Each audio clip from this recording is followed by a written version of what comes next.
Vamos a dialogar con un político que es un referente de la política argentina en los últimos años. Ha sido gobernador en 2 ocasiones de la provincia del norte de la República Argentina, de la provincia de Salta, y ha sido candidato a vicepresidente conjuntamente con Roberto Lavagna en las presidenciales, y se llama Juan Manuel Urtubey, y lo saludamos. Quien te habla es Marcelo Aymar. ¿Qué tal, Juan Manuel? Buen día, ¿cómo estás? Buen día, ¿cómo te va? ¿Cómo estás vos? Bien, bien. Estaba tratando de pensar ayer en la primera pregunta de la entrevista, y yo siento una especie de paralelismo entre los periodistas que, como en mi caso, tratamos de llevar adelante la profesión sabiendo que si tenemos que decir cosas que no son buenas por parte de las políticas que lleva adelante el Frente de Todos o Juntos por el Cambio, tomamos esa decisión porque es privilegiar un trabajo periodístico más allá de lo que puedan ser tus gustos o tus ideologías.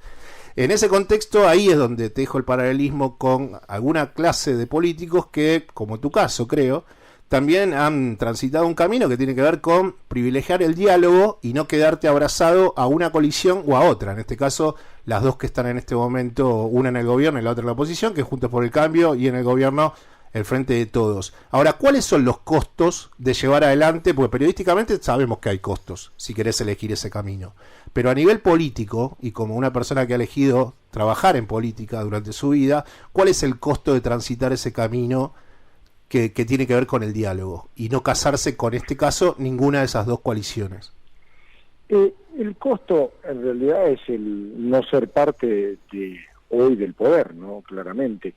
Pero conceptualmente el problema no es un tema de forma, ¿no? Porque viste, a veces se plantea el diálogo o entre comillas ese tema de la moderación como una cosa casi de buena o mala educación. No, responde a una lógica de funcionamiento de la democracia. O sea, si la validación democrática, que es la que viene estando hoy en boga en la Argentina en las últimas décadas, es la confrontación, el sistema no le sirve a la gente. El problema es que en este clima la Argentina ni crece, ni va a crecer, ni va a solucionar sus problemas. Entonces, ¿el tema cuál es? Tiene un costo, sí, tiene el costo de no ser, digamos, no estar en el poder, pero la pregunta es, ¿para qué querés estar en el poder? ¿Para hacer lo que están haciendo? ¿Lo que hace este gobierno o lo que hizo el gobierno anterior? Yo quiero estar lo más lejos posible de eso. Y ahí lo concateno con tu experiencia 2 veces al frente de la gobernación de la provincia de Salta, y el peronismo, después de Perón, tuvo liderazgos importantes en diferentes momentos históricos comandados por gobernadores. Carlos Menem, Néstor Kirchner. Ha sido gobernador. ¿Cuál pensás que es el papel que está cumpliendo o que le dejan cumplir o que tienen ganas de cumplir los gobernadores del PJ dentro del Frente de Todos?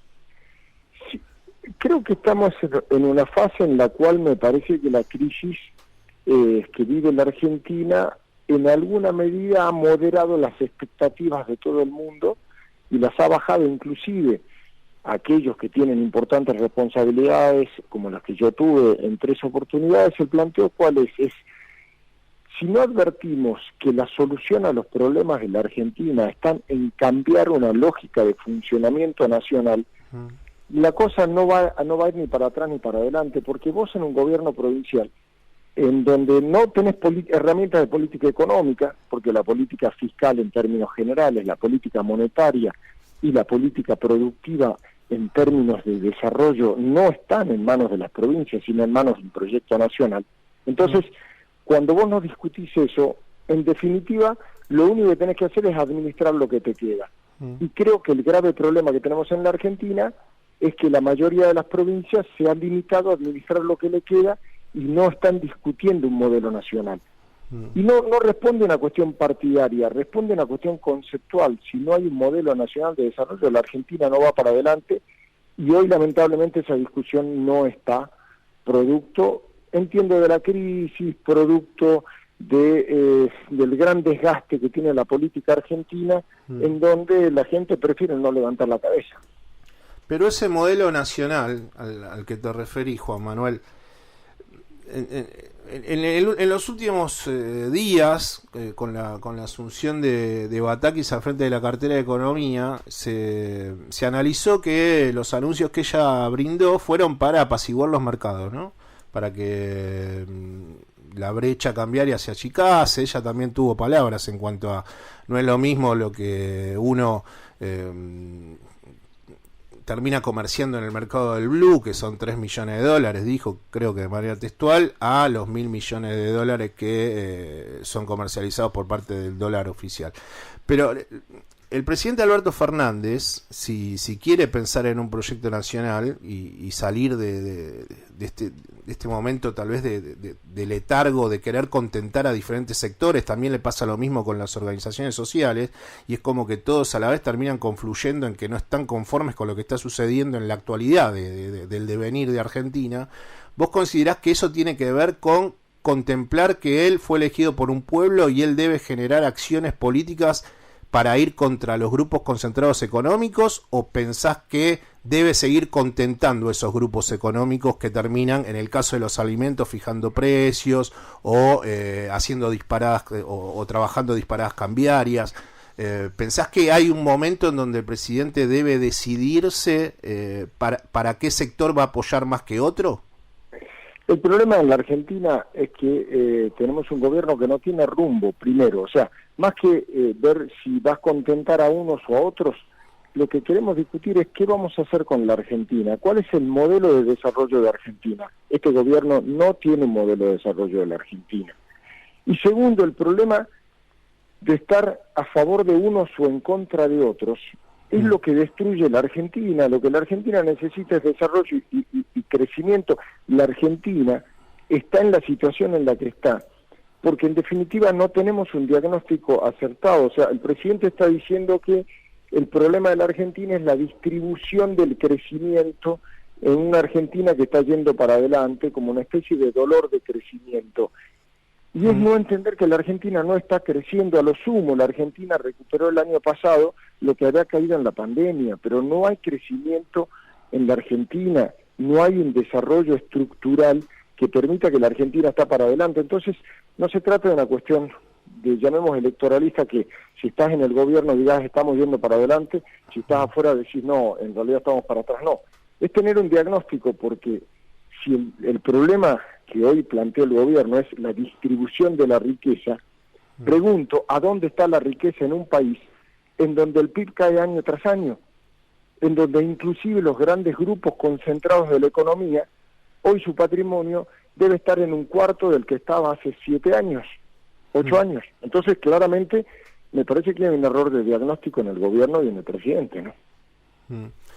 Y yendo al pensamiento de la oposición, que puede ser más amplio que Juntos por el Cambio, yo hace un par de semanas empecé a analizar esto de como hacía 6 o 7 meses que lo estaba hablando Cristina Fernández con Alberto Fernández. Decía, bueno, la oposición, en vez de ponerse en el rol de criticar, lo que podría hacer en este tiempo es, antes de los encuentros que tuvieron en la semana pasada, generar una especie de punteo de ideas o una instancia en donde puedan, mediante ese punteo de ideas, en vez de ponerse en el lugar cómodo de la crítica de este gobierno no va para adelante, ellos producir un hecho político de sentarse en una mesa, los líderes de Juntos por el Cambio, todos y otros líderes opositores, y decir, bueno, nosotros queremos dialogar con el gobierno, con Cristina y con Alberto enfrente, estos 5 o 6 puntos. La oposición no hace esto en la República Argentina. ¿Qué opinión tenés? No, porque está devaluado el diálogo. O sea, el diálogo es sinónimo de debilidad o de falta de firmeza en las convicciones. A mí me pasó una cosa particular en los últimos 2 meses, en donde primero participé de un encuentro de discusión doctrinaria del peronismo en Mendoza, y 2 meses después participé en un seminario en Entre Ríos sobre distintas miradas de la política, con Rogelio Frigerio, con Ricardo López Murphy, y en los 2 lugares estaban escandalizados porque con mucho podía hablar con la gente de la Cámpora y del gobierno, y en otro cómo podía hablar con López Murphy y con Frigerio. Es que es el problema de no entender que en la democracia se trata de hablar, porque si no hablas, técnicamente no te pones de acuerdo, y es correcto lo que vos decís. O sea, es mucho más cómodo quedarte a un costado tirando piedras diciendo está todo mal, a tratar de aportar. Lo que pasa es que cuando te arremangás y te metes a dialogar, te comes el costo de unos y otros. En una Argentina en donde el diálogo es sinónimo de debilidad. Cuando eras gobernador de la provincia de Salta, ¿vos ya te dabas cuenta en ese momento que era muy difícil crecer al lado de Cristina Fernández como líder política? Sí, pero en definitiva tiene que ver con también la vocación de cada dirigente, ¿no? Porque naturalmente desde el poder nacional, cada uno de los líderes que condujo la Argentina y sobre todo el peronismo, que tiene mucho más ascendiente en términos federales, naturalmente consolida su poder casi en detrimento de los poderes territoriales. Esto es un dato de la realidad, pero responde a una cuestión de vocación. Pero el planteo central es ¿para qué discutir poder? Porque si el poder es solamente posicionamiento y después el planteo, como lo tiene el actual gobierno, que te dice no, yo no tengo plan, y creemos que no se necesita tener un plan, ahí está jodido, porque estás en un país que está a la deriva no de ahora, está a la deriva hace 50 años la Argentina. Y nosotros realmente, más allá de algunos esfuerzos que hicimos, en algunos momentos podemos tomar, desde la recuperación de la democracia para acá, por lo menos 2 periodos de tiempo en donde la Argentina creció 7 u 8 años seguidos. Primero, después de la hiper de Alfonsín, y después de la caída del 2001, pero fueron procesos que respondían a una lógica diferente a esta. Hubo acuerdos políticos, se trabajó en conjunto, se hizo cosas que hoy no se hacen, ¿no?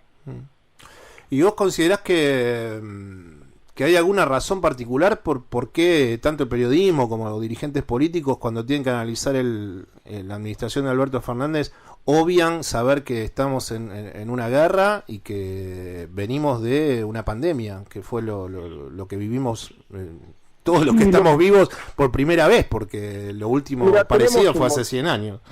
Tenemos un montón de quilombos nosotros en el mundo, pero también tenemos la forma de que esos problemas sean una oportunidad. Cuando hace exactamente 100 años, y hacía referencia a eso, también con los mismos actores, Rusia y Ucrania, generaban un problema, la Argentina aprovechó esa ventana de oportunidades y tuvo un crecimiento formidable. Hoy me parece que lo estamos desperdiciando, pero sería muy cómodo decir esto es culpa del gobierno. No, esto es culpa de una Argentina que todavía no sabe dónde va, y somos todos responsables, no tenemos que hacer cargo, entre los cuales me hago responsable yo mismo también, desde el pequeño espacio que me toque, ¿no? Después de la experiencia del 2019, que fue la fórmula conjuntamente con Roberto Lavagna, ¿ustedes volverían a desandar el mismo camino? ¿O vos, en lo que tiene que ver como construcción, desde qué lugar estás construyendo? Porque no quiero hacer la pregunta obvia, Juan Manuel, de decir, bueno, ¿volverías a ser gobernador de la provincia de Salta? Me parece que eso es algo que también podría estar en los planes, pero digo, sabiendo que estás en una Argentina en donde es muy difícil dialogar, en donde todo lo que venimos conversando, ¿hubo alguna conversación con Roberto de ese momento y esa experiencia del 2019? Mira, primero, yo fui 3 veces gobernador de Salta. Sí, yo pensé que era 2, disculpame. No, había notado, pero eran 3, tenés razón. Después pero digo, hice memoria y son 3, sí. Después de 3 veces de gobernar una provincia, que la Constitución habilitaba en su momento hasta 3 veces, ahora se acaba de reformar este año y pasaron a ser 2 en vez de 3. Sí. Pero la pregunta es la siguiente. Yo llegué para combatir un feudalismo, una cosa que había en la provincia de larga data y toda la historia. Si yo vuelvo a hacer, me convierto en lo que yo combatí toda la vida. Por eso no pienso volver a ser gobernador de Salta. Soy un agradecido del afecto, del acompañamiento de los salteños de siempre y ahora, pero me parece que no hace bien que dependamos de personas con nombre y apellido. Hay que institucionalizar más. Entonces, sí estoy ayudando al actual gobierno, ayudo a los dirigentes que no están con el gobierno, pero que creen que pueden aportar a la provincia, así que me parece que eso está bueno. Pero a nivel nacional yo creo que hay que insistir, porque es cierto, a nosotros nos tocó una época muy compleja en donde teníamos un gobierno con todo un aparato de poder y vocación de seguir, en ese momento Mauricio Macri, y teníamos al frente la expectativa generada de la vuelta de un kirchnerismo superador, digamos, una cosa. Bueno, lamentablemente ese gobierno que estaba fracasó, y esa expectativa del kirchnerismo superador terminó fracasando también, está fracasando hoy. Entonces, frente a eso, yo creo que hoy hay muchas más oportunidades que las que había hace 3 años para discutir en una Argentina que salga de esta polarización. Si vos me preguntás a mí, no sé si tiene que ver con un anhelo o una mirada de la realidad, viste que a veces tenés que ver las dos cosas.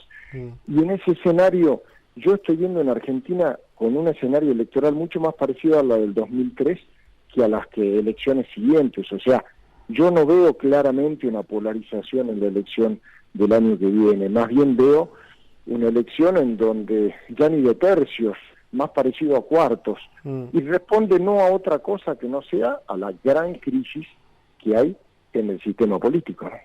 Y sabiéndote peronista y rememorando aquel momento político del 2003 en donde estaba Rodríguez Sá, Menem, Néstor Kirchner, bueno, esa gran interna que sucedió en ese año, ¿considerás que, primero, si estás a favor de los procesos de interna entre los partidos, y después, si eso fuese así, el peronismo en el último tiempo, el kirchnerismo dentro del peronismo, ha evitado internas? Le ha sucedido a Florencio Randazzo, contra Scioli, ha sucedido con la designación de Alberto Fernández. ¿Vos pensás que puede volver a incurrir en ese error? Y como decía en un reportaje algunos meses atrás Felipe Solá, que decía, si nosotros estamos bien, vamos a ir a internas, pero si estamos mal, creo que decía él, vamos a terminar consensuando un candidato, ¿no? ¿Cómo ves ese proceso de acá al 2023 dentro de lo que sería el peronismo, ¿no? Yo lamento que en realidad la mirada, por lo menos de quienes hoy conducen el peronismo, ha sido que cuando ellos no pueden ganar como sector interno, prefieren que gane otro. Así es como Macri ha sido presidente de la Argentina. Espero que no vuelvan a hacer lo mismo. La lógica de funcionamiento de ellos indica que van en ese camino. Espero que no sea así, porque creo que somos muchísimos los argentinos que no estamos conformes con este gobierno, pero no tenemos por qué comernos la vuelta del macrismo al gobierno en la Argentina con las consecuencias, y ya sabemos que eso trae aparejado. O sea, me parece que la Argentina requiere una mirada mucho más a largo plazo y que nos saque de esta cosa de la desgracia inevitable, como vivimos casi todos los días, ¿no? Voy a culminar esta entrevista con... ¿sabes que tengo una denuncia familiar, Juan Manuel? Es importantísima, que es de tu hermano José. Sí. Porque con José he hablado más de una vez y José me ha comentado alguna vez que, como ustedes son 10 hermanos, él siempre llegaba último a las papas fritas. Y que había algunas papas fritas ahí que no podía, que casi que manoteaba desde un lugar romántico, pero le quedaban 2 papas fritas en sus dedos. ¿Qué hay de verdad? Porque ahora tengo la otra parte, tengo que tocar las 2 campanas. ¿Qué hay de verdad de eso? Es efectivamente cierto, y cuando llega la comida a la mesa en mi casa hoy, todos se sorprenden por mi velocidad para comer, y yo explico, soy el octavo de 10 hijos. José estaba en el horno porque él era el 10º, pero yo era el octavo. Te imaginas que en realidad, debo ser honesto, yo tuve un poco más de suerte que él, porque ahí funcionaba la ley del más grande, del más fuerte, y chau, aguantátela, ¿viste? Todo el cuento del funcionamiento ordenado de una sociedad. Claro, las normas eran la ley del más fuerte. Bueno, por eso creo que nos hicimos tan democráticos todos nosotros, porque nos convenía, digamos, porque estamos por atrás. Sí, igual ya en esos momentos me imagino que te diste cuenta, Juan Manuel, que era difícil dialogar, ¿no? Tal cual, totalmente de acuerdo. De ahí vienen los problemas de Argentina, tal cual. Juan Manuel, te mando un abrazo, gracias por estos minutos y felicidades por el momento que estás viviendo también familiar, así que buen fin de semana y te mando un abrazo. Muchísimas gracias, que tengan un buen fin de semana, frío también acá en Salta, pero bueno, aprovechar para hacer otras cosas. Gracias, Juan Manuel. Por favor. Quien está hablando con nosotros era el ex gobernador de la provincia de Salta y se llama Juan Manuel Urtubey. Estamos comenzando Pasada Lores con mi compañero de trabajo Andrés Catalina, que está al lado mío.